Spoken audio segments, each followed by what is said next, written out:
काञ्चनशलाकया चक्षुरुन्मीलितं येन तस्मै श्रीगुरवे नमः। श्रीचैतन्यमनोभीष्टं स्थापितं येन भूतले स्वयं रूपा कदा मह्यं ददाति स्वपदान्तिकं। वन्देऽहं श्रीगुरुं श्रीयुतापदकमलं श्रीगुरुन् वैष्णवांश्च श्रीरूपं साग्रजातं सहगना रघुनाथान्वितं तं सजीवं साद्वैतं सावधूतं परिजनसहितं कृष्णचैतन्यदेवं श्रीराधा कृष्णपादान् सहगना ललिता श्रीविशाखान्वितांश्च। हे कृष्ण करुणा सिन्धो दीनबन्धो जगत्पते गोपीश गोपिका कान्त राधा कान्त नमोऽस्तुते।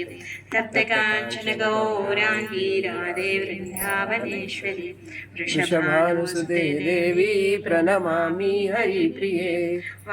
सकलपदरूप्यस्य कृपा सिन्धुभ्य एव च पतितानां पावनेभ्यो वैष्णवेभ्यो नमो नमः। नमो विष्णुपादाय कृष्णप्रेष्ठाय भूतले श्रीमते भक्तिवेदान्त स्वामिनिति नामिने। नमस्ते सारस्वते देवे गौरवाणी प्रचारिणे निर्विशेषा शून्यवादी पाश्चात्यदेशतारिणे। जय श्री कृष्ण चैतन्य प्रभु नित्यानंद श्री अद्वैत गदाधर श्रीवासादि गौर भक्त वृंद।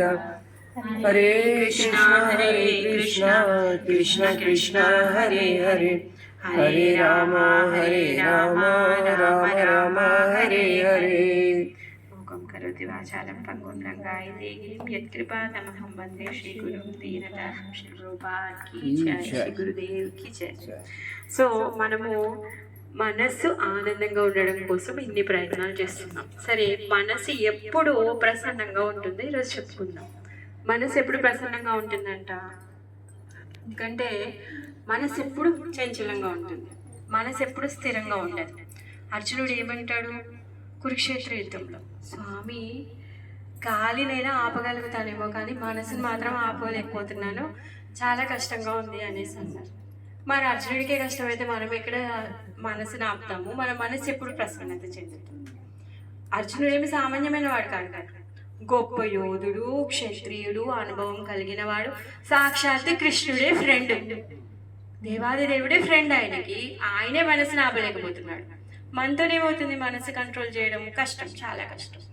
అందుకే మరి ఈ మనసు ఎప్పుడైతే కుదుట పడుతుందో అప్పుడు మన స్థితిని మనం తెలుసుకోగలుగుతాం, లేకపోతే అప్పటి వరకు తెలుసుకోలేము. మరి మనసు ఏం చేస్తుందంట? ఎప్పుడు ఏం చేస్తుంది? అది బయటకు వెళ్దాం ఆడుకుందాం, బయటకు వెళ్దాం ఆడుకుందాం. అమ్మ ఏం చేస్తుంది? కూర్చోవే కొంచెంసేపు, క్లాస్ అయ్యాక వెళ్దు అని అమ్మ చెప్తాను. అవునా కాదు? అంటే మనసు ఎప్పుడు అది చంచలంగానే ఉంటుంది. మరి ఈ మనసు పైన ఇంకొకటి ఉంది, బుద్ధి. ఆ బుద్ధి సరైన దారి చూపిస్తుంది అనమాట. మరి బుద్ధి మాట ఎప్పుడు మనసు వింటుందా అంటే వినదు, వినాలి. యాక్చువల్గా చూస్తే బుద్ధి పైన ఉంది, మనసు కింద ఉంది. మనసు ఎప్పుడు బుద్ధి మాట వినాలి. కానీ బుద్ధి మనసు ఎంత తెలివంతమైంది అంటే బుద్ధిని ఎప్పుడు కింద పడిస్తుంది, ఎప్పుడు దాని మాటే నెగ్గిస్తుంది, ఎప్పుడు నాదే నడవాలి అనేసి అంటుంది అనమాట. మనం ఇప్పుడు ఒక క్యాబ్ బుక్ చేసుకున్నాం మంచి. అయితే క్యాబ్లో ఉన్న డ్రైవర్ ఎవరు? మనసు. ఓనర్ మనం బుక్ చేసుకున్నాం, మనం చెప్పినట్టు ఆయన వినాలి, మనం చెప్పిన దారిలో ఆయన తీసుకొని వెళ్ళాలి. కానీ డ్రైవర్కి చాలా ఎక్కువ తెలివి ఉందన్నమాట. బుద్ధి చెప్పిన మాట వినట్లే మనసు. కాదండి మీకు తెలియదు, అక్కడ వెళ్తే ట్రాఫిక్ ఉంది, ఇక్కడ వెళ్తే అది ఉంది, అలా కాదు, నేను షార్ట్ కట్లో తీసుకెళ్తాను, మీకు పెట్రోల్ మిగులుతుంది అది, లేకపోతే అక్కడికి వెళ్తే చాలా మంచి బజార్ వస్తుంది, మీరు ఏమైనా కొనుక్కోవాలంటే కొనుక్కోవచ్చు, అక్కడికి వెళ్తే మంచి భోజనం దొరుకుతుంది, టిఫిన్స్ దొరుకుతాయి, మీకు తెలియదు అసలు వేరే దారి నుంచి వెళ్తున్నారు అని చెప్పి ఈ డ్రైవర్ ఏం చేస్తాడు? ఓనర్కి చెప్పి అలా కాదు, ఇలా వెళ్దాం, అలా వెళ్దాము అని చెప్పి తీసుకెళ్తా ఉంటాడు అనమాట. సేమ్ అట్లే మన మనసు కూడా అదే పనిచేస్తుంది అనమాట. అనమాట. బుద్ధి మాట విననివ్వదన్నమాట. మనసు ఎప్పుడు అది కావాలి, ఇది కావాలి, అక్కడికి వెళ్తాం, ఇక్కడికి వెళ్తాం, న్యూ మోడల్స్, లేకపోతే కొత్త ఫెస్టివల్స్, ఏదో ఒకటి కిట్టి పార్టీస్, ఎప్పుడు మన అట్రాక్షన్ నడుస్తూనే ఉంటుందన్నమాట. అది మన మామూలుగా. అంటే మన ఇంద్రియాలని చాలా బిజీగా ఉంచుతుంది. ఎప్పుడూ ఇంద్రియాలని ఎక్కడో ఒక దగ్గర పెట్టి దాంట్లోనే బిజీగా ఉండేలా చేస్తుంది అనమాట. మనసు అంత చెడ్డది. మరి ఈ మనసు ఎప్పుడు కామ్ డౌన్ అవుతుంది? అది ఎప్పుడు నిశ్చలం అంటే ఎప్పుడు ప్రశాంతత పొందుతుంది. ఎప్పుడైతే మనసు ప్రశాంతత పొందుతామో అప్పుడు మన డెస్టినేషన్కి పోతాం. మనసు కూల్గా అయిపోతే బుద్ధి చెప్పిన మాట మనం విని అప్పుడు మన యొక్క లక్ష్యాన్ని మనం చేరుకోగలుగుతాం. కానీ మనసు మధ్యలో అడ్డుపడతాం కదా. నేను కూడా ఎప్పుడు అనుకుంటాను, అలా కాదు, ఇలా కాదు, ఏదో చేసేస్తాను అనుకుంటున్నాను. తర్వాత ఏమనిపిస్తుంది, సరే ఏదో మధ్యలో ఎవరో వచ్చేస్తారు, ఏదో మాట్లాడతాము, లేకపోతే ఏదో చూసేస్తాం, అలా టైం వేస్ట్ అవుతూ ఉంటుంది. అవునా కాదు? ఈరోజు నేను ఏమనుకున్నానంటే, వద్దు ఈరోజు బ్రేక్ఫాస్ట్ చేయను, ఓన్లీ ఫ్రూట్స్ తింటానని అనుకున్నాను. తర్వాత మంచి ఇంట్లో అప్పలు ఉన్నాయి, టెంప్ట్ అయిపోయి అప్పలు అనుకున్నాను. అది బుద్ధి చెప్పిన మాట మనస్సు వినట్లేదు అంటే ఇప్పుడు నేను బుద్ధికి పని పెట్టాలి, మనసుని కొంచెం కంట్రోల్ చేయాలి. అలా అంటే ఎప్పటికప్పుడు అట్రాక్ట్ చేస్తూనే ఉంటుంది. సింపుల్, నేను రోజు తిన్నా ఓన్లీ బ్రేక్ఫాస్ట్ ఫ్రూట్స్ తింటా, కానీ ఈరోజు అప్పలు రెడీగా ఉన్నాయి, బద్ధకం ఫ్రూట్స్ కట్ చేసుకోవడానికి. పిల్లలకు చెప్పా కట్ చేయమని, వాళ్ళు టెంపుల్కి వెళ్ళారు గురు పూజకి. వాళ్ళు వచ్చేంత వరకు వెయిట్ చేయడం ఎందుకు, డబ్బాలు అప్పలనే తినేస్తా అని చెప్పి తినేసారు. అది అలా ఉంటుంది అనమాట. ఎప్పటికీ అట్లా అట్రాక్ట్ చేస్తూనే ఉంటుంది. చాలా చిన్న ఎగ్జాంపుల్ చెప్పాను. మనం రోజు ఎన్నో విధాలుగా అట్రాక్ట్ అవుతూనే ఉంటాం. మరి ఈ మనసు ఎప్పుడు ప్రశాంతత చెందుతుంది? ఎందుకంటే మనసు ఎప్పుడైతే ప్రసన్నంగా ఉంటుందో అప్పుడే మనం భగవంతుని ధ్యానించగలుగుతాం, భగవంతుని పూజించగలుగుతాం. మరి అప్పటి వరకు ఈ మనస్సు ఎందుకంట ఇంత నిశ్చలంగా ఉంది అంటే మన హృదయంలో చాలా అభద్రాలు ఉన్నాయంట. కామ, క్రోధ, మద, మత్సర్య, ఇవన్నీ లోపాలు ఉన్నాయన్నమాట. ఏది చూస్తే అది కావాలనుకోవడం, అది పొందాలనుకోవడం, దాన్ని అనుభవించాలని, లేకపోతే దాంట్లో ఆధిపత్యం సంపాదించి ఇది నాదే, నేను, నా దేశం, ఇవన్నీ మన లోపాలు ఉన్నాయి. మనం ఏమనుకుంటున్నాం, అదేంటి మేము చాలా మంచోళ్ళము, ఇవేమి పెద్ద లోపాలు కావు కదా, మంచిగా ఉన్నాం కదా అని మనం అనుకుంటున్నాం. కానీ మనకు తెలీదు. అందుకనే మనం ఎప్పుడు ఎలా ఉంటాం, యాంగ్జైటీలో ఉంటాం, ఎప్పటికీ నిరాశలో ఉంటాం, నిస్పృహతో ఉంటాం, బాధలు పడుతూ ఉంటాం. ఎప్పుడు ఏదో ఒక బాధ వస్తుంటుంది.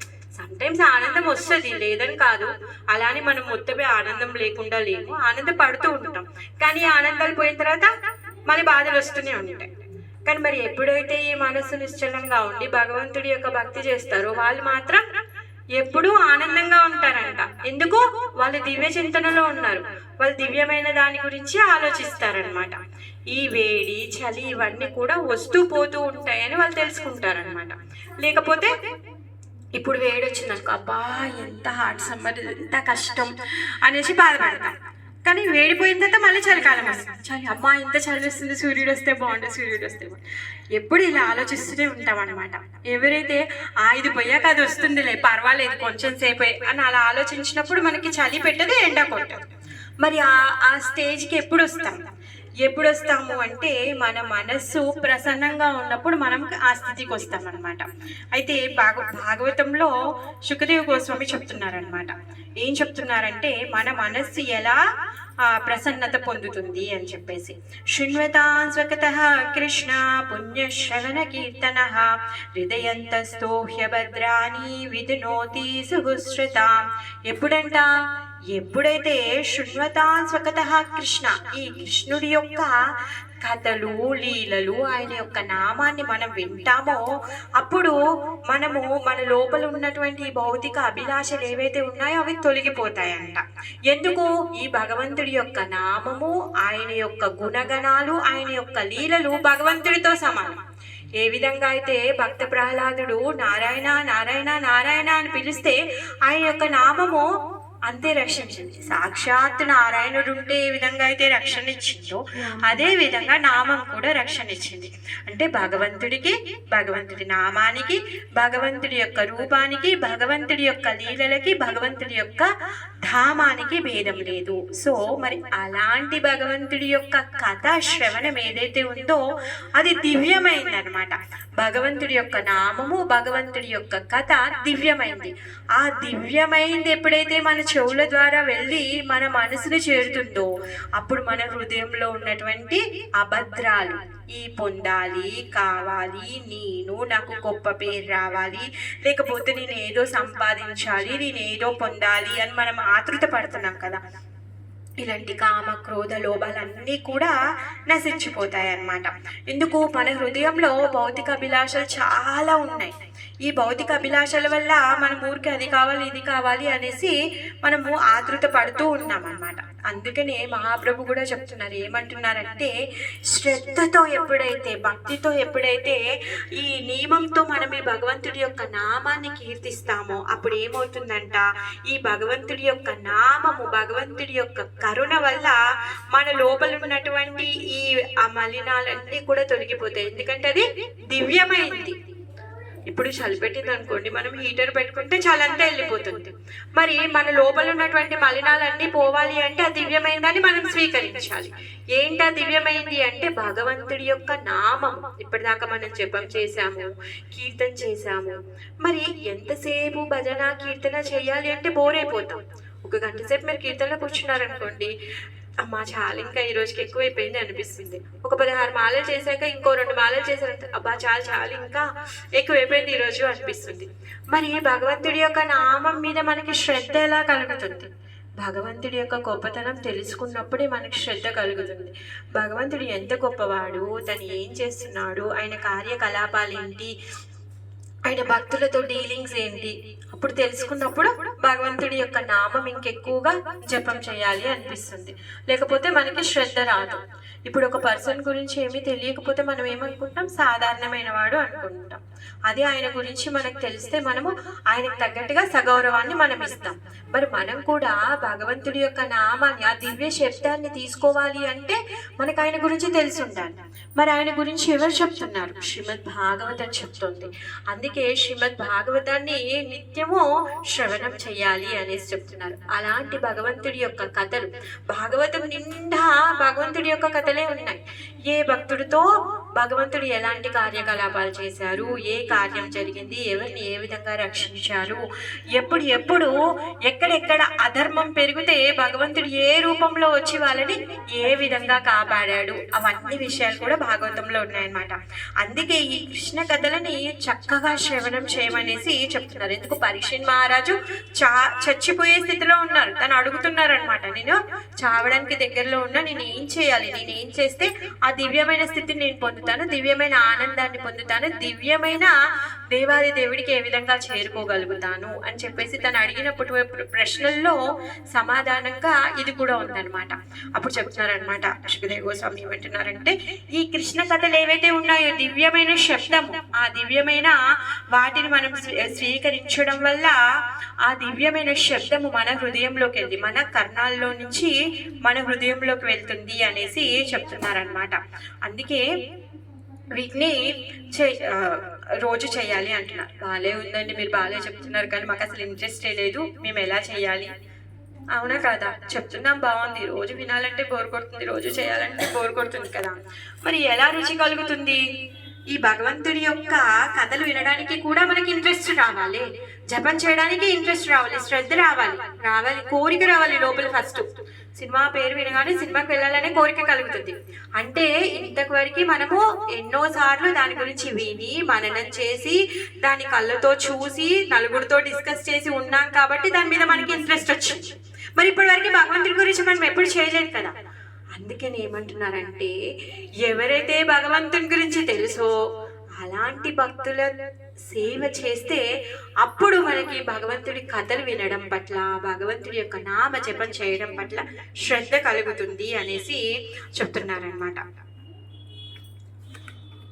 శుశ్రూషోషదానస్య వాసుదేవ కదా రుచిః స్యాన్మహస్సేవయా విప్రా పుణ్యతీర్థాని నిషేవనాత్ మరి ఎలా అంట, ఈ మహాభక్తుల సేవ చేయాలి అంట. ఎప్పుడైతే ఆ మహాభక్తుల సేవ చేస్తామో అప్పుడు మనకి కథాశ్రవణం పట్ల శ్రద్ధ కలుగుతుంది, అప్పుడు రుచి కలుగుతుంది. ఇప్పుడు ఎక్కడికి వెళ్తామండి, మహాభక్తులు ఎక్కడ దొరుకుతారు, వాళ్ళకి సేవ ఎలా చేయగలుగుతాము అని మళ్ళీ సందేహం వస్తుందన్నమాట. మరి మహాభక్తులకి సేవ చేయడం అంటే మహాభక్తులు చాలా మంది ఉంటారు. ఎప్పటికప్పుడు ప్రచారం చేయడానికి భగవంతుడు ఆయన యొక్క అనుచరుల్ని పంపిస్తూనే ఉంటాడు. మనము మధ్వాచార్య, రామానుజాచార్య, నమ్మాల్వార్, ఎంతో మంది గొప్ప గొప్ప భక్తులు మన పరంపరలో చూడొచ్చు, మన హిస్టరీలో చూడొచ్చు. గత 5000 సంవత్సరాల నుంచి ఎప్పుడైతే కృష్ణుడు పరంధామానికి వెళ్ళిపోయిన తర్వాత ఈ పరంపరలో ఎంతో మంది గురువులు, ఆచార్యులు వచ్చారు. వాళ్ళందరూ ఏం చేస్తున్నారు, భగవంతుడి యొక్క నామాన్ని చెప్తున్నారు, భగవంతుడి యొక్క కథలని ప్రచారం చేస్తూ ఉన్నారనమాట. అలాంటి వాళ్ళు ఉన్నారు. మరి వాళ్ళని తెలుసుకొని వాళ్ళకి సేవ చేయాలి. వాళ్ళకి సేవ చేయడం వల్ల మనకి భగవంతుడి కథల పట్ల శ్రద్ధ కలుగుతుంది, వినాలనే శ్రద్ధ కలుగుతుంది. లేకపోతే రాదు. ఎందుకంటే అసలు భగవంతుని గురించి ఎవరికైతే తెలుసో మనం వాళ్ళ దగ్గరికి సంపర్కంలో వెళ్ళినప్పుడు మీరు ఆయన భగవంతుడి గురించి చెప్తారు కాబట్టి వింటారు. మీ లోపల ఆ శ్రద్ధ అనేది జాగృతం అవుతుంది. ఎలా అయితే సినిమా గురించి విన్నప్పుడు మనకి సినిమా పట్ల జాగృతం అవుతుందో అలా. మరి ఇవన్నీ భౌతికమైన విషయాలు కాబట్టి మనిషి లోపల ఈ భౌతికమైన విషయాలకి త్వరగా అట్రాక్ట్ అయ్యే గుణం చాలా ఉంది. అఫ్కోర్స్ భగవంతుడి పట్ల కూడా మనం చాలా అట్రాక్ట్ అవుతాం భౌతికమైన దానికంటే కూడా. కాకపోతే ఇప్పుడు మనం భౌతికమైన గుణాలకు లోబడి ఉన్నాం కాబట్టి త్వరగా మన శ్రద్ధ అక్కడికి వెళ్ళిపోయింది, మనం ఇచ్చేసాం మనం శ్రద్ధని. మరి ఇప్పుడు మళ్ళీ మనం ఆ శ్రద్ధను తిరిగి పొందాలి అంటే ఆ భగవంతుడి యొక్క భక్తుల సేవ చేయాలి అని చెప్పేసి శ్రీమద్ భాగవతం చెప్తున్నారనమాట. మరి భగవద్గీతలో కృష్ణుడు చెప్తున్నాడు, అలాంటి భక్తులు నాకు ఇష్టం. ఎవరైతే భగవంతుడి నామ ప్రచారం చేస్తున్నారో వాళ్ళు నాకు ఇష్టం. మరి అలాంటి భక్తులకి సేవ చేసిన వాళ్ళు నాకు ఇంకా ఇష్టం అనేసి భగవద్గీతలో స్వయంగా కృష్ణుడే చెప్తున్నారనమాట. మీకు తెలుసో తెలియదు, రంగనాథ క్షేత్రంలో ఒక స్టోరీ ఉంది. అయితే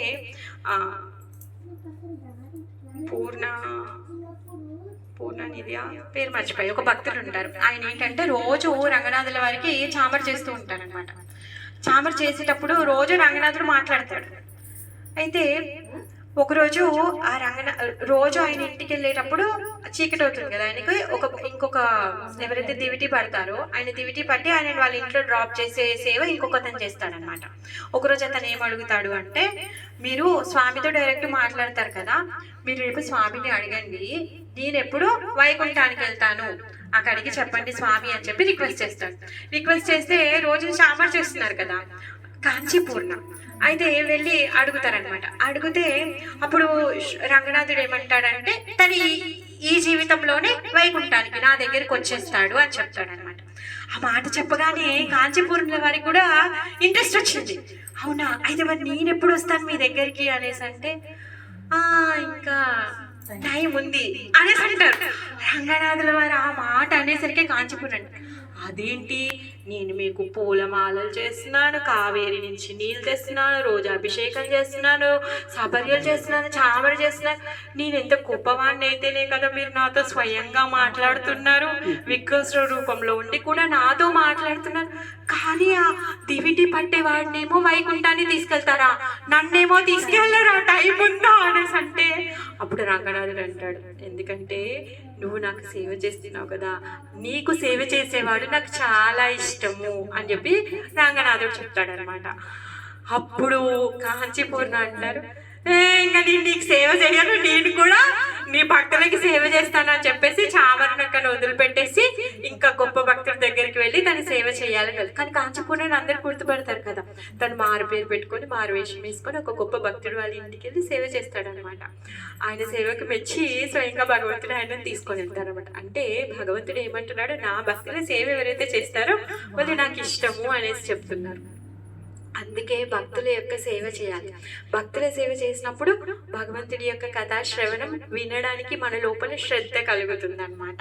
ఆ శ్రవణం ద్వారానే మన లోపల ఉన్నటువంటి అభద్రాలన్నీ కూడా తొలగిపోతాయి అన్నమాట.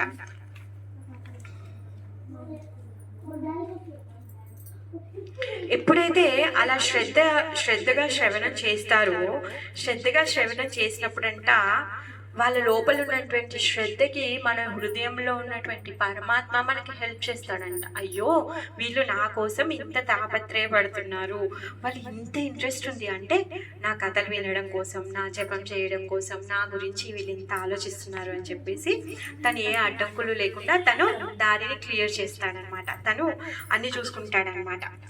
పరమాత్మ మనకి ఇస్తాడనమాట. ఒకవేళ అలా కాకుండా ధనము, మగువ, పేరు, ప్రతిష్ట ఇవన్నీ ఉన్నాయనుకోండి, వాటిలో నుంచి బయటికి రావడం చాలా కష్టం.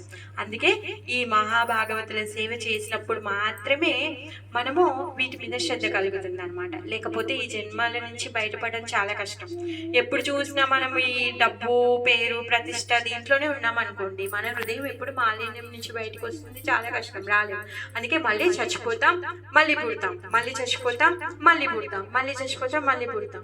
సో ఎన్నిసార్లు ఆ తల్లి యోనిలోకి వెళ్ళడము, మళ్ళీ తర్వాత చనిపోవడం, ఇదే జరుగుతూ ఉంటుంది. కానీ మన జీవిత లక్ష్యాన్ని మనం పొందలేమన్నమాట. అందుకే ఆ మహత్ సేవ అనేది చెయ్యాలి అన్నమాట. మరి ఎలా చేయాలి? క్రమంగా చేయాలి అనేసి చెప్తున్నారనమాట. ఆ నియమంగా చేయాలి. నష్టప్రాయేషు భద్రేషు నిత్యం భాగవత సేవయా భగవతీయోత్తమ శ్లోకే భక్తిర్భవతి నైష్టికి. నిత్యం భాగవత సేవయా, ఈరోజు చేసి మళ్ళీ 10 రోజుల దాకా చేయకుండా ఊకోవడం కాదు. ఈరోజు వైకుంఠ ఏకాదశికి దేవుణ్ణి మొక్కేసి మళ్ళీ వైకుంఠ ఏకాదశి దాకా పూజ చేయకుండా ఉండడం కాదు. నిత్యం భాగవత సేవయా, నియమితానుసారంగా చేయాలి, ప్రతిరోజు చేయాలి. అప్పుడే మన లోపల ఉన్నటువంటి అభద్రాలు పోతాయి. లేకపోతే చాలా కష్టం. ఓన్లీ వైకుంఠ ఏకాదశికే వెళ్తాను, దీపావళి రోజే కొబ్బరికాయ కొడతాను, దీపావళికే హరినామం చెప్తాను అంటే అది చాలా కష్టం. అలా చేయడం అది కాదు. నష్టప్రాయేషు అభద్రేషు, మన లోపల ఉన్నటువంటి అభద్రాలన్నీ తొలగిపోవాలి అంటే నిత్యం భాగవత సేవ చేయాల్సిందే. ఆ నిత్యం భాగవత సేవ చేసినప్పుడే అవి పోతాయి. మరి భాగవత సేవ ఎలా చేస్తాము? భాగవత సేవ 2 రూపాల్లో చేయొచ్చు అనమాట. ఒకటి గ్రంథ భాగవతము, ఒకటి భాగవత పురుషుడు. ఎవరైతే భగవంతుని యొక్క తత్వం పూర్తిగా తెలిసిన వాళ్ళు, వాళ్ళ జీవితాన్ని భగవంతుడి సేవ కోసమని వాళ్ళు త్యాగం చేసి భగవంతుడి సేవ కోసమే జీవిస్తున్నారు చూడండి, వాళ్ళు భాగవత పురుషులు అనమాట. అలాంటి వాళ్ళని ఏమంటారు? భక్తుడైన భాగవతుడు అనేసి అంటారనమాట. భాగవతులు అనేసి అంటారనమాట.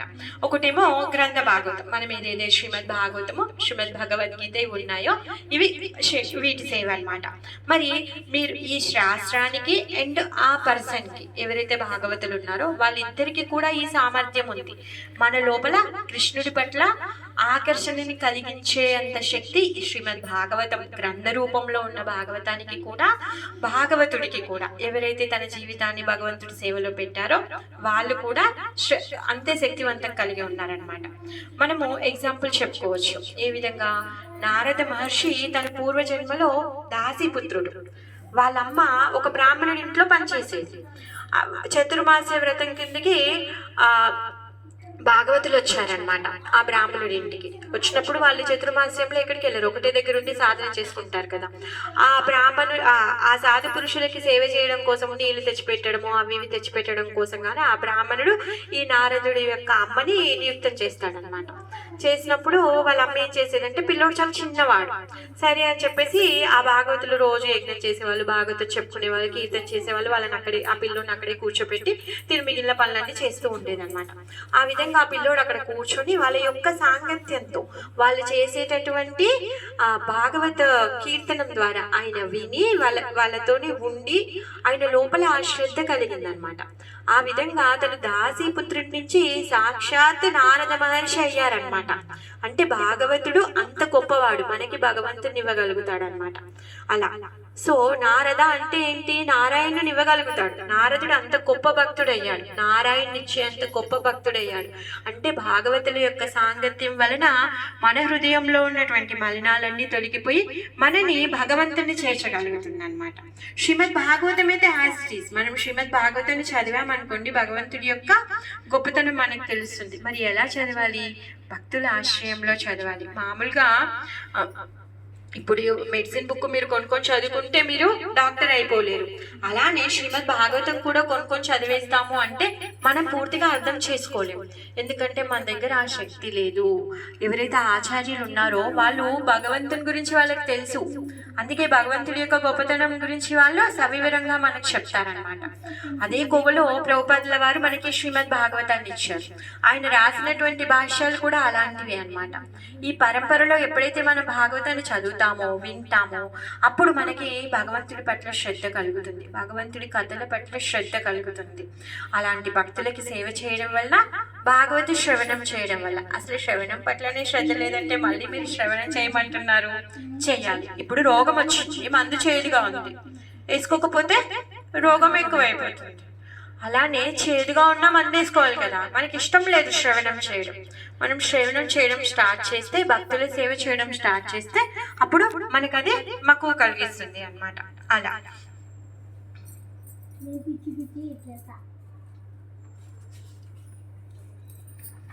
తర్వాత తదారజస్తమో భావ కామలోభాదయశ్చయే చేతయేతైర్నావింధం స్థితం సత్వే ప్రసీదతి. మరి ఇలా చేస్తూ ఉంటే, ఎందుకంటే ఇప్పటి వరకు మనం ఎలా ఉన్నాం, రజోగుణంలో ఉన్నాం. అది కావాలి, ఇది కావాలి, ఇది పొందాలి, అక్కడికి వెళ్ళాలి, ఇక్కడికి వెళ్ళాలి, ఏమేమో ఉన్నాయి. మరి ఇవన్నీ కూడా తగ్గుతూ ఉంటాయంట నెమ్మదిగా. ఈ రజోగుణ ప్రభావం ఏదైతే ఉందో, ఈ రజోగుణ ప్రభావం అంతా పోయి, అంటే ఈ కామ క్రోధ లోభాలు ఇవన్నీ కూడా హృదయం నుంచి నెమ్మదిగా అదృశ్యం అవుతూ ఉంటాయి అన్నమాట. అదృశ్యమయ్యి మనని సత్వగుణంలో స్థిరపడే విధంగా చేస్తాయి అన్నమాట. ఎందుకంటే సత్వగుణంలో మాత్రమే మనము శుద్ధ సత్వమైన, అన్ని గుణాలకు అతీతమైనటువంటి భగవంతుని గురించి మనం తెలుసుకోగలుగుతాం. అందుకే ముందుగా మనం చేసేటటువంటి ఈ సాధనలో మన లోపల ఉన్నటువంటి ఇవన్నీ పోయి భగవంతుని తెలుసుకునేంత శక్తికి, మనకి అర్హతని పొందే విధంగా మనకి ఆ క్వాలిటీని మనం ఇస్తాం అన్నమాట. ఎప్పుడైతే ఈ విధంగా మనము చెయ్యలేదో, ఈ కామక్రోధ లోభాలతో మనం ఇలానే ఉంటే ఏంటి, పశువుకి మనకి భేదం లేదు. మరి మన లోపల ఉన్నటువంటి ఈ కామక్రోధాలను తగ్గించి మన బాధ్యత ప్రకారం మనం నిర్వర్తిస్తే మనం భగవంతుని తెలుసుకోగలుగుతాం అన్నమాట. భగవంతుని తెలుసుకోగలుగుతాం, మనం ఎవరమో తెలుసుకోగలుగుతాం. అసలు మనం ఈ భూమి మీదకి ఎందుకు వచ్చాం, ఎందుకు పుడుతున్నాం, ఎందుకు చనిపోతున్నాం, అసలు భగవంతుడు ఎవరు. మరి ఆనందం కోసం పొద్దున్న నుంచి రాత్రి వరకు గాడిది కష్టం చేస్తున్నాం, మరి ఆనందం అయినా దొరకట్లేదు, అవునా కదా. అలసిపోయి బాధలతో పడుకుంటున్నాం నైట్. మరి నిజమైన ఆనందం ఎక్కడుంది, అది ఎలా పొందుతాం అన్న విషయాన్ని మనం తెలుసుకోగలుగుతాం అన్నమాట. ఇప్పుడు మనం సత్వగుణంకి వస్తే మనం అర్థం చేసుకోగలుగుతాం, లేకపోతే కష్టం. ఎందుకంటే రజోగుణంలో ఉన్నప్పుడు మనం అర్థం చేసుకోలేమన్నమాట. అలా శుద్ధ సత్వంలో ఉన్నటువంటి కృష్ణుని గురించి మనం తెలుసుకుంటాం అన్నమాట. అప్పుడు ఏమవుతుందంట, ఏవం ప్రసన్న మనసో భగవద్భక్త యోగతః భగవద్దత్వ విజ్ఞానం ముక్త సంగస్య జాయతే. ఎప్పుడైతే సత్వానికి మనం వస్తామో అప్పుడు ఈ శుద్ధ సత్వంలో ఉన్నటువంటి దేవాది దేవుడి గురించి మనం అర్థం చేసుకోగలుగుతాం. అర్థం చేసుకొని అప్పుడు ఈ సమస్తమైన ఈ భౌతిక సంగత్యం ఏదైతే ఉందో అది మొత్తం కూడా మనం ముక్తి పొందుతాము. ముక్తి పొందినప్పుడు ఆ విజ్ఞానం వస్తుంది మనకి. మనము ఈ శరీరం కాదు, మనం ఆత్మలము, మనము భగవంతుడి యొక్క సేవకులము, భగవంతుడు శాశ్వతమైన వాడు, నేను కూడా శాశ్వతమే, కానీ ఈ శరీరం శాశ్వతం కాదు. శరీరం శాశ్వతం అనుకొని మనం ఇంతగా పాటుపడుతున్నాం, కానీ ఈ శరీరం నశ్వరమైంది అన్న విషయాన్ని మనం అర్థం చేసుకుంటాం అన్నమాట. ఆ విజ్ఞానం వస్తుంది.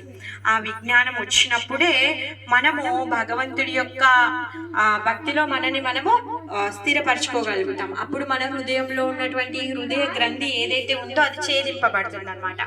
విద్యతే హృదయ గ్రంథి ఛేద్యంతే సర్వ సంశయ క్షీయంతే చాస్య కర్మాణి దృష్టా ఏవాత్మనీశ్వరే. ఆ విధంగా ఇలా చేస్తూ ఉంటే మన హృదయ గ్రంథి విడిపోతుంది అనమాట. తర్వాత దాని వల్ల ఉన్నటువంటి సంశయాలు ఏవైతే ఉన్నాయో అన్ని డౌట్స్ అన్ని కూడా పోతాయి అన్నమాట.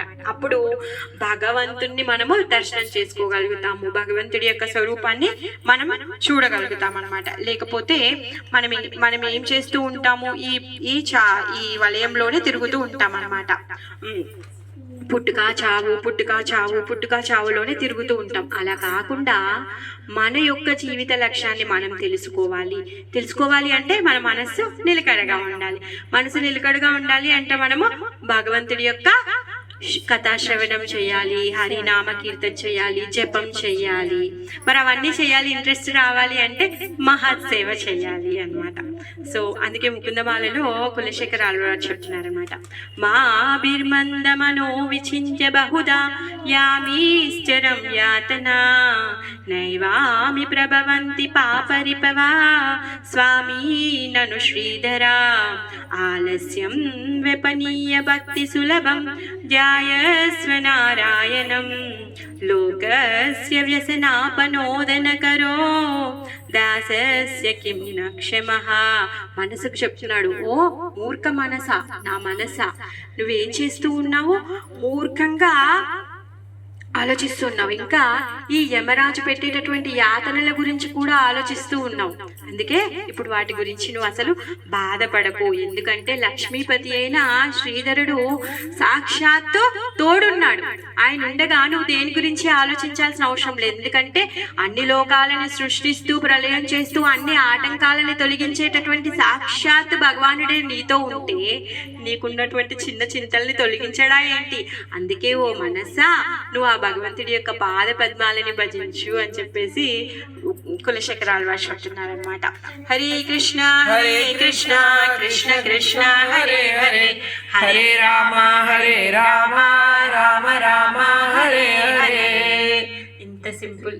ఆ భగవంతుడి యొక్క నామం చెప్పి ఆ భగవంతుడి యొక్క నామ శ్రవణం చేయడం వల్ల మనకున్న ఈ అభద్రాలన్నీ కూడా తొలగిపోతాయి. సో అలా మనము రోజుకి రోజుకి ఇంకా అభివృద్ధి చెందాలి.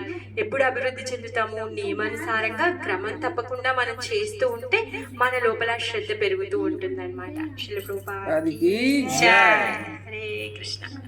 అందరికీ ధన్యవాదాలు. మీకు ఏమైనా సందేహాలు ఉంటే అడగండి.